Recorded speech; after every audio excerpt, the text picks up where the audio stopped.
Good morning, children. Once again, welcome back to part 3 of chapter 6 Poets and Pancakes. Let's recall what we have covered in previous two parts. The author Ashoka Mitran talked about makeup department of Gemini Studio, the way decent looking persons were turned ugly with the use of truckloads of pancake just to look presentable in the movies. The author also talked about his cubicle and the office boy used to irritate him with his long speeches. We also learnt about Subu, who was number 2 at Gemini Studio. The mention of story department comprising lawyer, writers and poets where lawyer brought an end to a brief and brilliant career of a young artist, rather young actress. This story department couldn't contribute to the studio, therefore it was closed down, and this way the lawyer and all the poets lost their jobs. Let's continue the chapter.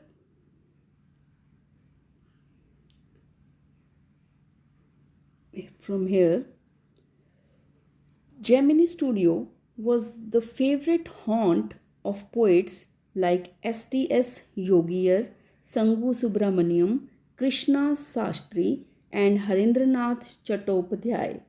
It had an excellent mess which supplied good coffee at all times of the day and for most part of the night. Those were the days when Congress rule meant prohibition, and meeting over a cup of coffee was rather satisfying entertainment. Barring the office boys and a couple of clerks, everybody else at the studios radiated leisure, a prerequisite for poetry. Now, it is written that this Gemini studio was a favorite haunt. Haunt means the place which is often visited, frequently visited rather. So, which place was frequently visited by the poets? That was a coffee shop was frequently visited. And those days, during Congress rules, liquor, alcohol was totally banned. Prohibition means it was not allowed to use.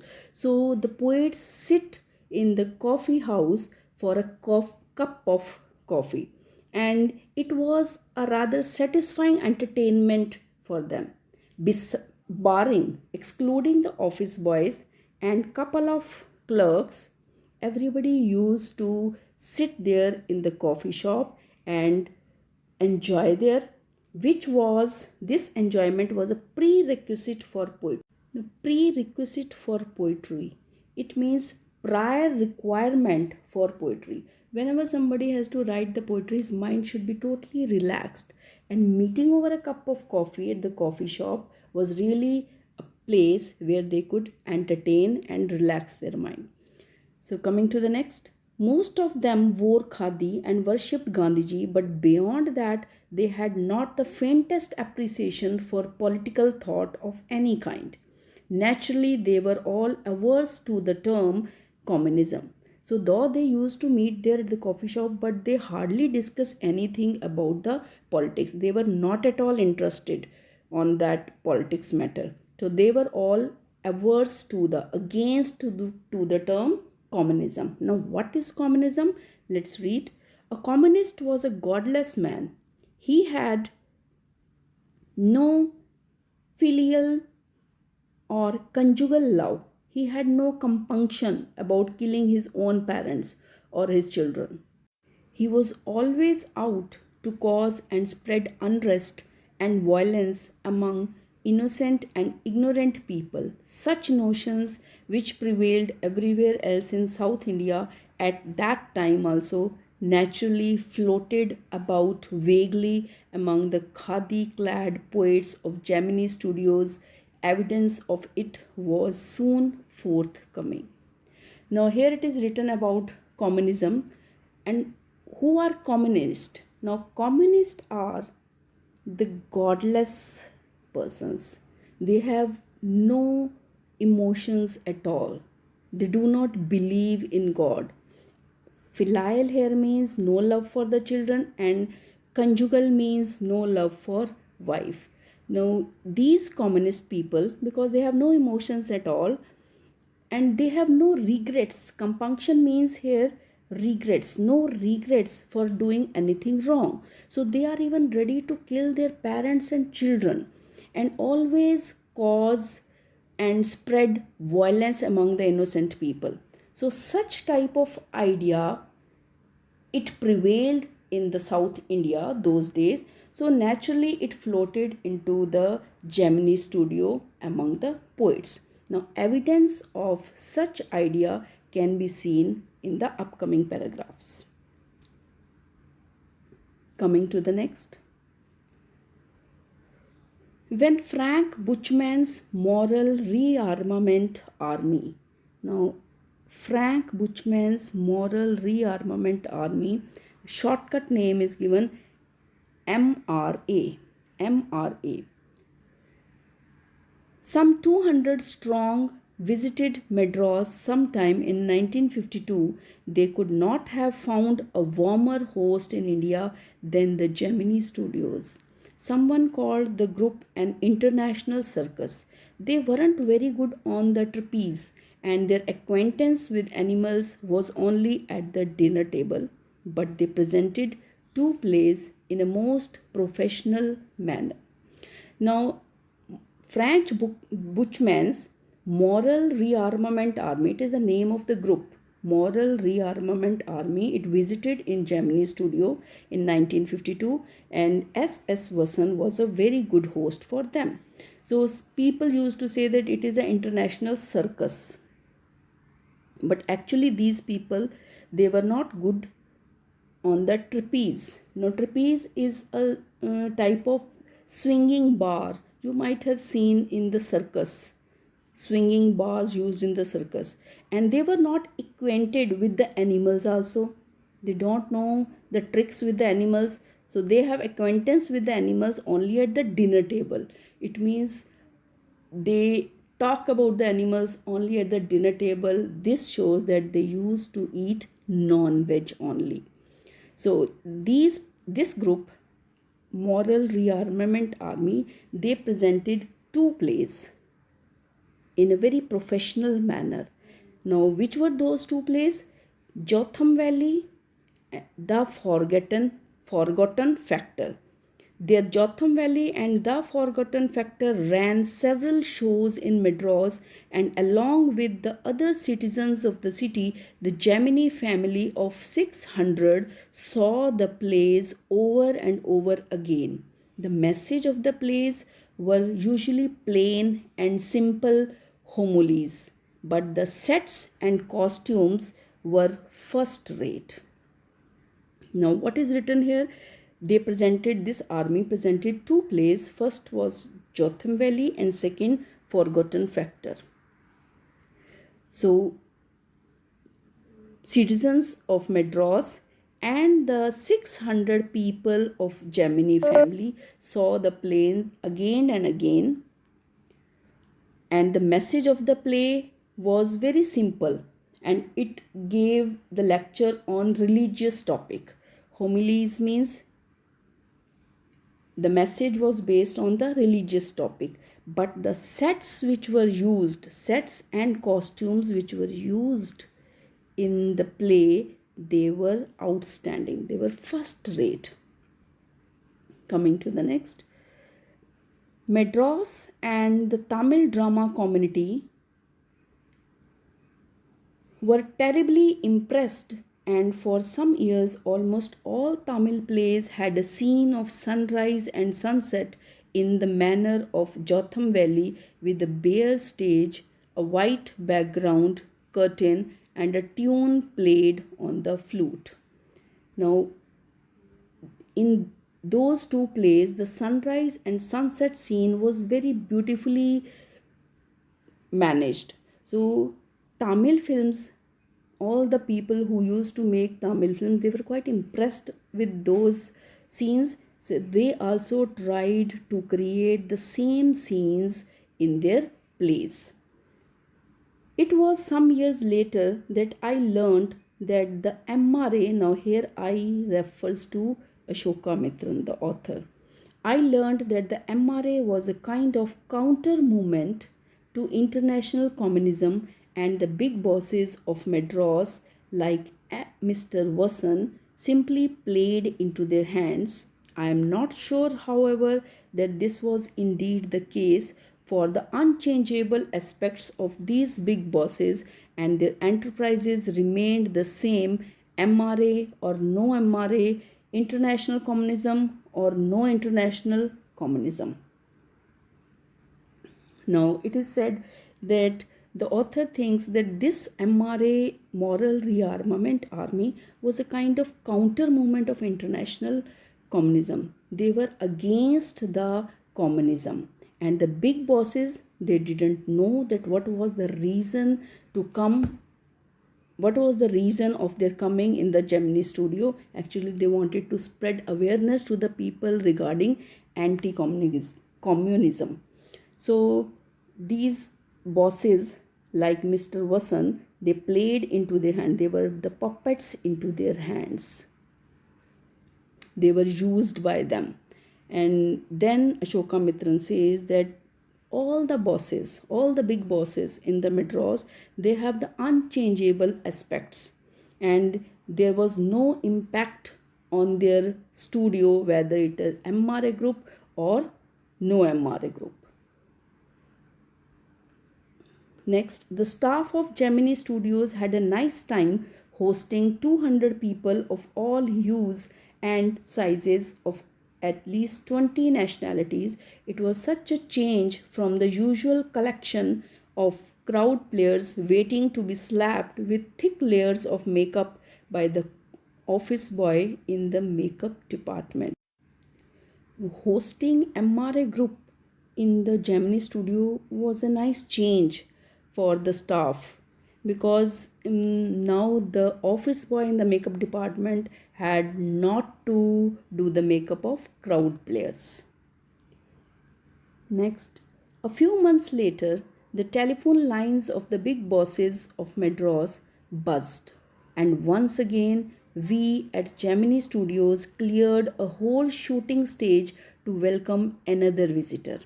All they said was that he was a poet from England. Now, the next visitor who was coming in the Gemini studio was a poet from England. The only poets from England the simple Gemini staff knew or heard of were Wordsworth and Tennyson. The more literate one knew of Keats, Shelley, and Byron, and one or two might have faintly come to know of someone by the name Eliot. Who was the poet visiting the Gemini studios now? Now, it was a guess that the poet who is visiting, because they knew the poets from the England, the names were Wordsworth, Tennyson, they know their names only, Keats, Shelley, Byron, and only hardly one or two people know about Eliot. Now, who is the poet who is visiting Gemini studio? Nobody knew that. Coming to the next, sorry. He is not a poet. He is an editor. That's why the boss is giving him a big reception. Vasan was also the editor of the popular Tamil weekly Ananda Vikatan. Now, it was told to them that he is not only a poet but also an editor, and that's why boss is going to give a warm reception. And Mr. Vasan, the founder of Gemini Studio, was also the editor of Tamil weekly magazine Ananta Vikatan. He wasn't the editor of any of the known names of British publications in Madras, that is, those known at the Gemini Studios. Since the top men of the Hindu were taking the initiative, the surmise here means guess, was that the poet was the editor of a daily, but not from the Manchester Guardian or the London Times. These are the names of the newspapers. That was all that even the most well informed among us knew. Now, the person who is coming from England, it was just a guess, but he is from England. Now, what exactly his name is, nobody knew. There were many publishing houses in Madras set up by the British, but the editor was not from those known names.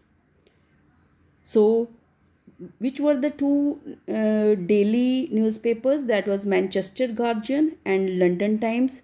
But that was all that even the most well informed among us knew. But the editor of these two magazines was not coming.